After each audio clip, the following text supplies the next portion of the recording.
जैसे ट्रांसफार्मर को पैरेलल में कनेक्ट करने के लिए हम तीन चार चीज़ें हमारे चेक करते हैं, बराबर होनी चाहिए। तो ऐसे ही हमें जो सिंक्रोनस जनरेटर है उसमें उसको भी अगर पैरेलल में या बस बार के साथ जोड़ने के टाइम कुछ चीज़ें हमें बहुत ज़रूरी होती हैं, ठीक है। और पैरेलल में तो ट्रांसफार्मर के साथ पैरेलल जोड़ते थे हम, इसमें क्या है हम इन्फिनेट बस के साथ इसको जोड़ते हैं अल्टरनेटर को, ताकि सप्लाई कर सकें लोड को इन्फिनेट बस को, ठीक है। तीन चार चीज़ें हैं हमारी, वो क्या क्या है। पहला तो टर्मिनल वोल्टेज जो है उसकी जनरेटर की सेम होनी चाहिए, आर वाई और बी के बीच में जो वोल्टेज है। फिर बस बार की वोल्टेज और इसकी टर्मिनल की वोल्टेज तीनों फेज की बराबर होनी चाहिए, ठीक है ना। इस फेज की आर वाई बी की बराबर होनी चाहिए, किसके बस बार की आर वाई और बी की टर्मिनल के साथ, ठीक है। दूसरा फ्रिक्वेंसी सेम होनी चाहिए, जैसे इंडिया में 50 हर्ट्ज फ्रिक्वेंसी होती है, तो बस बार की अगर 50 हर्ट्ज फ्रिक्वेंसी है तो जो अल्टरनेटिव की इतनी होनी चाहिए, 50 हर्ट्ज फ्रिक्वेंसी होनी चाहिए, ठीक है, आउटपुट की। अब क्या है, फेज सीक्वेंस सेम होना चाहिए। फेज सीक्वेंस मतलब अगर अल्टरनेटर आपने कनेक्ट कर रहा है तो आर अल्टरनेटर का आर बस बार का आर, ठीक है। वाई अल्टरनेटर का बस बार के वाई के साथ जोड़ना है। ऐसे बी का बस अल्टरनेटर का बस बार का बी फेज के साथ जोड़ना है, ठीक है। ये चीज़ें बहुत जरूरी हैं, ये चीज़ें होनी चाहिए, ठीक है। ये ही चीज़ें हैं जो मतलब हमें देखनी। सबसे पहले टर्मिनल वोल्टेज बराबर होना चाहिए, फ्रीक्वेंसी बराबर होना चाहिए अगर अल्टरनेटर हमने पैरेलल में कनेक्ट करना है किसके साथ, ग्रिड के साथ, ताकि हम लोड सप्लाई कर सकें, पावर सप्लाई कर सकें लोड को, ठीक है। तो इन्फिनेट बस के साथ क्योंकि लोड जुड़ा रहता है तो वहाँ से हम पावर सप्लाई दे सकते हैं, ठीक है ना। तो अब क्या करेंगे हम, अब क्या करना है कि जब हमारा जनरेटर कनेक्ट होता है ग्रिड के साथ, ग्रिड मतलब बस बार के साथ जो ग्रिड के साथ कनेक्ट होता है, तो वो हमें कैसे करते हैं कनेक्ट। अब क्या कि अगर जनरेटर हमारा रेस्ट पे है, वो रिवॉल्व नहीं कर रहा है, उसको अगर हम डायरेक्ट बस बार के साथ जोड़ देते हैं तो क्योंकि इसके अंदर इंड्यूस ईएमएफ तो जीरो है, किसके अंदर, जो हमारे जनरेटर हमारा जोड़ेंगे उसको ग्रिड के साथ जोड़ेंगे, तो ग्रिड में पहले से वोल्टेज है और जो हम अल्टरनेटर जोड़ेंगे उसके साथ, तो क्योंकि अल्टरनेटर के अंदर इंड्यूस ईएमएफ जीरो है, इंड्यूस ईएमएफ जीरो है, तो वो क्या होगा, तो बाइंडिंग के अंदर उसका बस बार का डायरेक्ट वोल्टेज आ जाएगा, वोल्टेज आएगा तो वो क्योंकि इंड्यूस्ड ईएमएफ जीरो तो बैक ईएमएफ मिलेगा नहीं उसको, तो करंट इतना ज्यादा आएगा कि शॉर्ट सर्किट अपीयर हो जाएगा, तो ठीक है ना। क्योंकि जो स्टेशनरी अल्टरनेटर है उसके अंदर क्या है, इंड्यूस ईएमएफ जीरो है, तो स्टैंड स्टिल है, साथ में रुका हुआ वो, तो रिजल्ट में क्या होगा, शॉर्ट सर्किट हो जाएगा हमारा अल्टरनेटर अगर उसको हम रेस्ट के दौरान इसमें कनेक्ट कर देते हैं बस बार के साथ, ठीक है। तो इसका एक प्रोसीजर होता है जोड़ना, तो उस प्रोसीजर को बोलते हैं सिंक्रोनाइजेशन, ठीक है। सिंक्रोनाइजेशन मतलब अल्टरनेटर को एक प्रॉपर फ्रिक्वेंसी पे जोड़ते हैं हम, आर वाई बी के साथ जोड़ेंगे, तो उसको हम दो तीन मेथड के साथ जोड़ते हैं ताकि ये शॉर्ट सर्किट नहीं हो, ठीक है ना। तो शॉर्ट सर्किट नहीं हो तो उसके लिए हम क्या करते हैं, सिंक्रोनाइजिंग प्रोसीजर बोलते हैं इसको। तो दो मेथड यूज करते हैं, एक मेथड होता है थ्री लाइन मेथड, ठीक है, सबसे ओल्डेस्ट फॉर्म ऑफ मेथड है ये यूज करना। दूसरा है बाय यूजिंग सिंक्रोनोस्कोप, एक एक करके हम ये स्टडी करेंगे कैसे हम इसको सिंक्रोनाइज करते हैं। सिंक्रोनाइज मतलब अल्टरनेटर को लाइव बस बार के साथ जोड़ना है, कैसे जोड़ते हैं, ठीक है। ये आगे हमारा बस बार के फेस R1 Y1 B1, ये आगे बस बार क्या है, बस बार के तीन फेस R Y और B, ये आ गया हमारा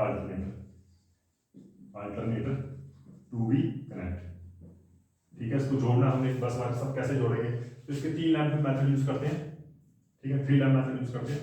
थ्री लैंप में क्या है, तीन लैंप देंगे, 1 2 और 3, तीन लैंप दिए होंगे। तो कनेक्शन देखो आप लैंप के क्या है, पहला लैंप जोड़ेंगे R1 और R2 के बीच में, इसके बीच में R1 लैंप 1 किसके साथ जोड़ेंगे, R2 और R1 के बीच में, मतलब ये आ गया R2, ये देखो इधर से आ रहा है, ये इधर आ गया, ठीक है, R1 और ये आ गया R2, R2 मतलब R face of alternator with R face of बस बार, ठीक है, R1 आ गया। फिर लैंप 2 को जोड़ना, लैंप 2 को किसके साथ जोड़ेंगे, लैंप 2 Y1 और B2 के बीच में, Y1 इधर से Y1 आ गया इधर, ठीक है, Y1 आ गया इधर से, लैंप 2 के साथ जोड़ा सीरीज में, और किसके साथ जोड़ा, B2 के साथ, B2 इधर से आ गया, ये B2 कहाँ हमारा, ये रहा B2, नहीं ये ठीक है, ये आ गया B2, लास्ट में B2 और Y1 के बीच में आ गया, लैंप 2 जोड़, लैंप 3 कहाँ जोड़ना, लैंप 3 जोड़ना B1 और Y2 के बीच में, B1 यहां से लिया, ठीक है, B1 और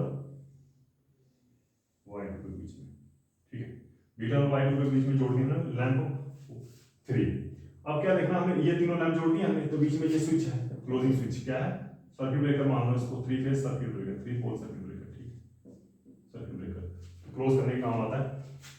तो देखो जब फ्रीक्वेंसी इसकी कब सेम होगी, फ्रीक्वेंसी हमने क्योंकि अल्टरनेटर कब जोड़ना है, हमने अल्टरनेटर जोड़ना है हमें जब फ्रीक्वेंसी हमारी सेम होगी, बस बार के बराबर होगी, तब हमने अल्टरनेटर जोड़ना। वो हमें कैसे पता चलेगा, वो हमें पता चलेगा लैंप को L1 क्या होना चाहिए, डार्क होना चाहिए, डार्क मतलब बिल्कुल जीरो होना चाहिए इसकी ब्राइटनेस, L2 और L3 की फुल ब्राइटनेस होनी चाहिए।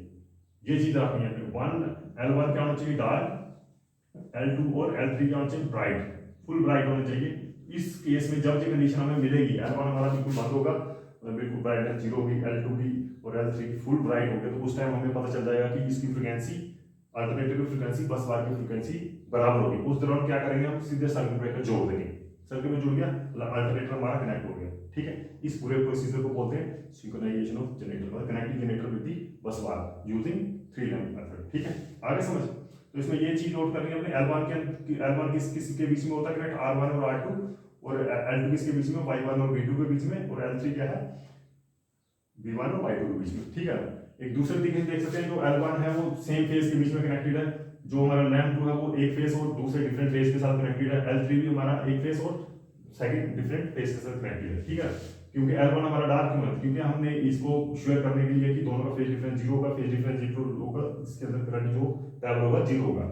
ये दोनों दो फेज के बीच में, डिफरेंट फेज के बीच में कनेक्टेड है, तो इनके अक्रॉस क्या होगा, लाइन वोल्टेज होगी, तो इसके अक्रॉस भी लाइन वोल्टेज होगी, इसके अक्रॉस क्या होगी, जीरो वोल्टेज, तो ठीक है ना, जब फ्रीक्वेंसी सेम होगी तो यही है इधर वन डार्क और टू ब्राइटनेस मेथड हो गया, ठीक है। अब बात करते हैं हम यूजिंग सिंक्रोनोस्कोप, ठीक है। सिंक्रोनोस्कोप में आते हैं। सिंक्रोनोस्कोप क्या है, हमारा एक डिवाइस होता है, इतना बड़ा डिवाइस होता है, उसके अंदर पॉइंटर शो होता है, एक इस साइड और इस साइड, ठीक है ना, राइट साइड और लेफ्ट साइड को पॉइंटर शो करता है।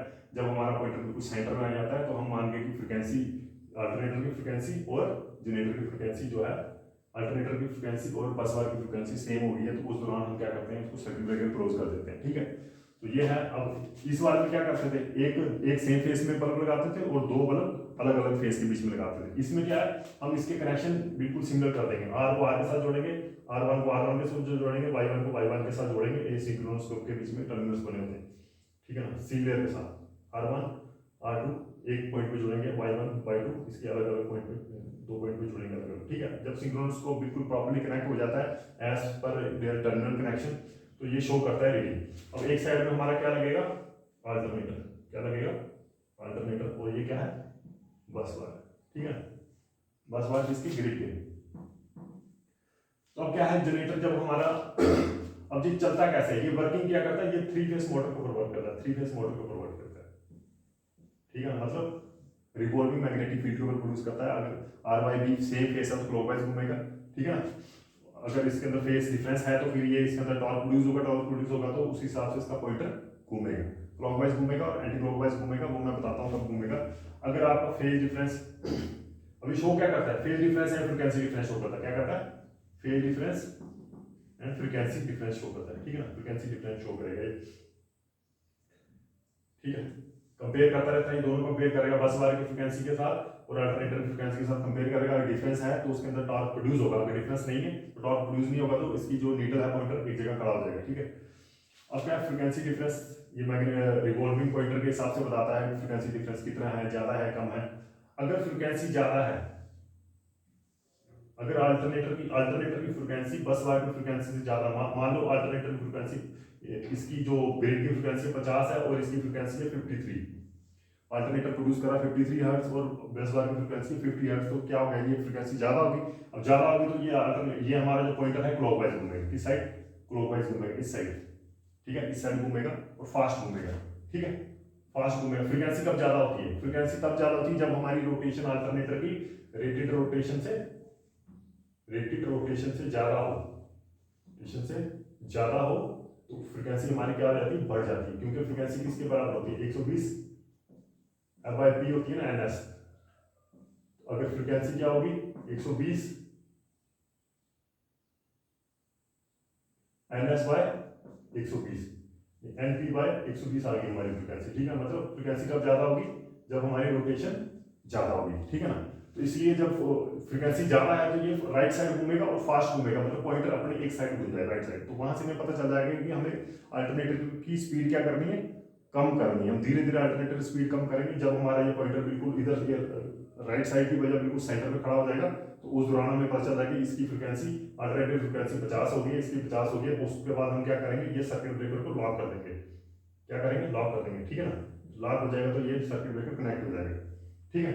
अगर इसकी फ्रिक्वेंसी कम है, अब दूसरी बात करते हैं, अगर इसकी फ्रिक्वेंसी 58 की जगह 48 दे रहा है, कितनी दे रहा है, 48 दे रहा है, तो फिर ये जो पॉइंटर है ये क्या हो जाएगा, स्लो शो करेगा। स्लो मतलब ये लेफ्ट साइड घूमेगा, एंटी क्लॉकवाइज शो करेगा अगर इसकी फ्रिक्वेंसी कम है। फ्रिक्वेंसी कब कम होती है, फ्रिक्वेंसी हमारी तब कम होती है जब हमारी रेवोल्यूशन क्या हो जाएगी, कम हो जाएगी। तो रेवोल्यूशन कम होगी तो मतलब वो अब शो करेगा लेफ्ट साइड शो करेगा। तो उस दौरान हमें क्या पता चल रहा है कि जो हमारा जनरेटर है वो क्या घूम रहा है, स्लो घूम रहा है। तो हम उसका जो प्राइम मूवर की रोटेशन है बढ़ाएंगे, स्पीड बढ़ाएंगे या स्टीम बढ़ाएंगे, ठीक है ना। उस दौरान हमें पता चलेगा। तो जैसे ही वो पॉइंटर बिल्कुल सेंटर में आ जाएगा, फिर हम फिर से लॉक कर देंगे उसको सर्किट ब्रेकर को, ठीक है। तो चलो एक बार ये लॉक हो गया, मतलब लॉक हो गया, ये ग्रिड के साथ बिल्कुल कनेक्ट कर दिया सर्किट ब्रेकर हमने, इसका क्लोज कर दिया। तो ये फ्लोट कर रहा है, फ्लोट मतलब खाली घूम रहा है। इस कंडीशन को क्या बोलते हैं, जो फ्लोटिंग होना है बस, अल्टरनेटर फ्लोटिंग होना बस बोलते हैं इसको कंडीशन में। मतलब alternator is not providing any power to the grid but it has been already locked with the bus bar, ठीक है। बस बार के साथ ऑलरेडी लॉक हो चुका है ये। तो ये अपने रेटेड आरपीएम पे घूम रहा है, ठीक है ना, सिंक्रोनस स्पीड पे घूम रहा है अभी ये, लेकिन लोड नहीं दे रहा है। ये सिर्फ क्या कर रहा है, सिर्फ नो लोड लॉसेस सप्लाई कर रहा है। क्या कर रहा है इस टाइम जनरेटर आपका, नो लोड लॉसेस सप्लाई कर रहा है, ठीक है ना। इस दौरान जो फ्लोटिंग होना बस, फ्लोटिंग होना बस मतलब ये सिर्फ लॉक हुआ है जनरेटर सिर्फ लॉक हुआ है बस बार के साथ, ठीक है ना। And supplying only no load losses. जैसे हमारा ट्रांसफार्मर बिना लोड के जब रन करता था, नो लोड करंट देता है, नो लोड आयरन लॉसेस में सप्लाई होते हैं, ऐसे इसके भी नो लोड लॉसेस सप्लाई करेगा सिर्फ ये, ठीक है ना। इस कंडीशन को बोलेंगे फ्लोटिंग होना बस। अब जब हमने इसको लोड देना है, लोड कैसे देंगे, लोड देने से अब सर्किट ब्रेकर तो क्लोज है, ठीक है ना। लोड देने से पहले क्या है, लोड वाले सर्किट ब्रेकर इसमें नहीं लगाएंगे। सर्किट ब्रेकर कौन से क्लोज है इसमें, सिर्फ बस बार के साथ। अब क्या है, अब इसकी स्टीम सप्लाई बढ़ाएंगे। क्या करेंगे, अगर स्टीम जनरेटर तो स्टीम सप्लाई बढ़ेंगे।